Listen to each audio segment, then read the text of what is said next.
Di masa sekarang ini masih banyak sekali orang-orang yang mempercayai ilmu hitam, ilmu spiritual, ilmu batin yang salah satunya adalah santet atau sihir. Santet atau sihir di sini merupakan suatu ilmu hitam yang biasanya menggunakan perjanjian jin di dalamnya. Nah, biasanya melakukan perjanjian dengan jin tersebut harus melalui syarat atau imbalan tertentu, biasanya berupa tumbang. Santet biasanya menyerang pada suatu individu atau kelompok-kelompok tertentu yang berasal dari orang yang tidak menyukainya atau bahkan justru sebaliknya, orang yang menyukainya. Nah, biasanya sihir ini digunakan untuk mencelakai seseorang atau bahkan bisa digunakan untuk membuat orang tersebut menjadi menyukainya secara instan. Nah, beberapa hal berikut ini yang akan saya sebutkan merupakan benda-benda yang biasanya digunakan sebagai perantara santet. Yang pertama adalah tanah kuburan. Tanah kuburan ini memang biasanya digunakan sebagai perantara pelancar santet.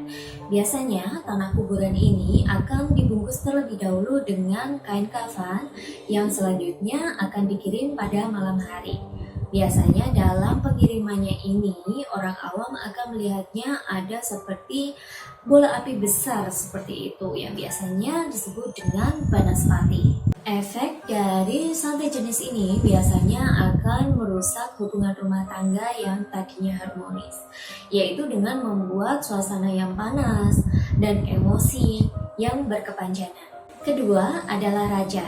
Raja merupakan potongan kertas yang di dalamnya terdapat tulisan-tulisan yang acak dan biasanya tulisan ini dengan menggunakan huruf Arab.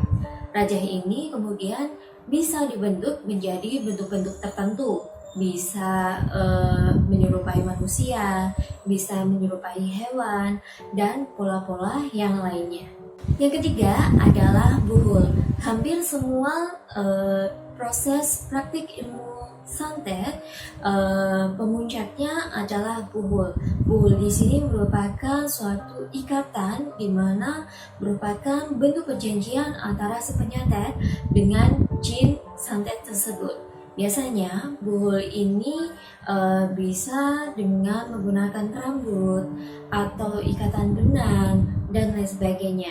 Celakanya, si pengirim santet tidak akan sembarangan menaruh buhul tersebut.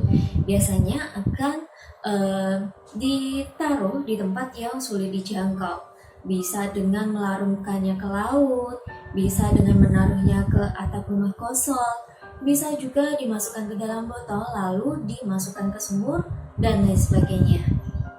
Yang keempat adalah praktik boneka santet. Biasanya, santet jenis ini digunakan untuk mencelakai seseorang, bisa secara fisik ataupun secara mental. Syarat dari santet jenis ini pun cukup mudah, yaitu mendapatkan bagian dari orang yang dituju.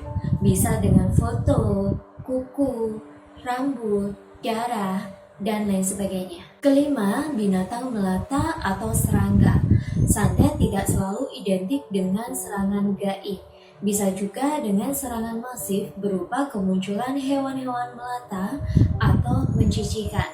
Biasanya hewan yang digunakan untuk jenis santet ini bisa berupa ular, kalajengking, belatung, cacing, dan lain sebagainya.